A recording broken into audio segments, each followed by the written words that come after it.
Bonsoir tout le monde. Hello, Peter. Vous savez, il y a récemment eu un petit concept qui marchait plutôt bien sur YouTube, les ouvertures de cartes Pokémon.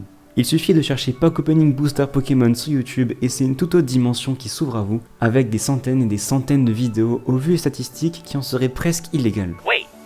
Mais du coup, je me suis posé une question. Une simple question toute bête. Pourquoi ça marche ?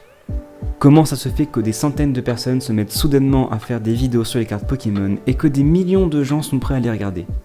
Et vous savez quoi ? On va y répondre aujourd'hui. Tout d'abord, on va commencer par l'évidence même, l'influence des grands youtubeurs. Forcément, si un grand vidéaste commence à faire de l'ouverture des cartes Pokémon l'un de ses concepts récurrents, ça va entraîner une sorte de vague de ce concept qui va se répercuter sur les autres youtubeurs, et ce, qu'importe leur notoriété. Certains se sont même entièrement construits sur ça, David Lafarge en étant l'exemple le plus parlant. Mais ça reste indéniable que cette influence est un point non négligeable du succès de ce concept et que énormément de petits youtubeurs ont vu leur communauté s'étoffer grâce à celui-ci. Et on en vient directement à notre deuxième point, ce concept permet de faire du fit and fun avec une facilité déconcertante. Et comme vous le savez, le fit and fun est ce qui marche le plus dans le divertissement sur YouTube. Regarder des vidéos d'ouverture de cartes Pokémon, ça la garantit de passer un bon moment sans prise de tête. Mais pour vraiment comprendre le succès des ouvertures de cartes Pokémon, on doit d'abord faire le lien avec un autre concept bien familier sur YouTube, les unboxings. Parce que oui, l'ouverture de cartes Pokémon fait partie du domaine de l'unboxing. Et là, on commence à entrer dans du concret.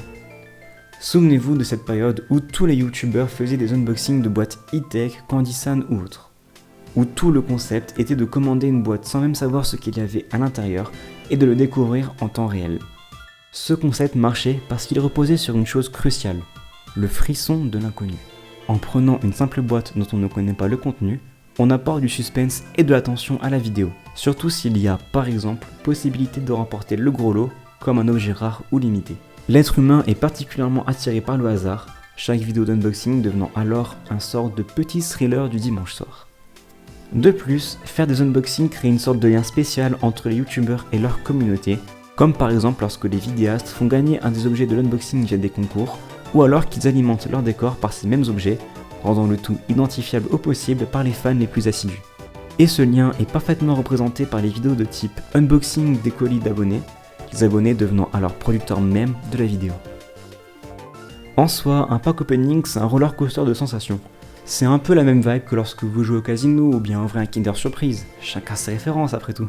Et tant que l'on parle des casinos, on peut aussi remarquer que c'est exactement le même procédé qui est utilisé dans les jeux de hasard, tels que les roulettes et machines des casinos, les lootbox des jeux vidéo ou bien même les jeux gacha, le concept même de ces jeux reposant sur l'infime chance de pouvoir obtenir un personnage ou une cosmétique rare et limitée.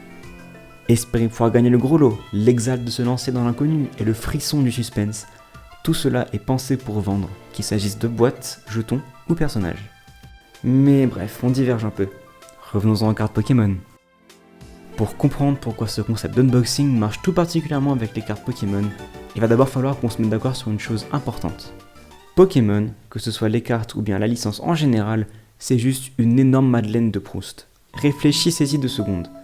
La licence Pokémon est si vaste et a touché tellement de générations que presque tout le monde a un ou plusieurs souvenirs de son enfance liés à Pokémon. Que ce soit les échanges de cartes dans la cour de récréation ou bien les heures passées à essayer de battre Cynthia, notre âme d'enfant est dans tous les cas intrinsèquement liée à la licence Pokémon. Et là, vous allez me dire, t'es bien gentil, mais tout ça on le sait déjà. Alors concrètement, ça sera à quoi de le dire ? Et c'est donc à mon tour de venir avec ma théorie.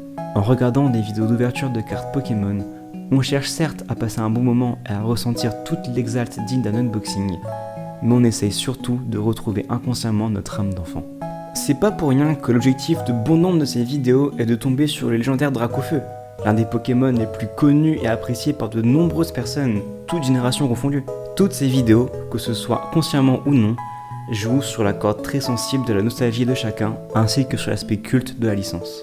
Au final, on cherche tous à retrouver une sorte de zone de confort dans un terrain connu, loin de tous les tracas et responsabilités amenées au quotidien par le temps qui passe et la vie d'adulte. Les ouvertures de cartes Pokémon ne sont alors qu'un prétexte, de simples portes s'ouvrant vers des moments un peu hors du temps où l'on aspire à retrouver notre âme d'enfant, en se souvenant de chaque souvenir lié à ces petits monstres de poche.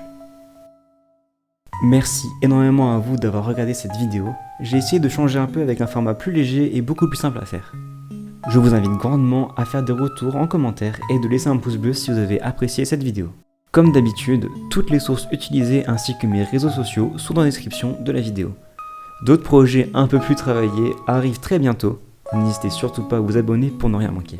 Et comme d'habitude, je ne sais absolument pas comment conclure une vidéo, donc je vais juste finir en vous disant au revoir.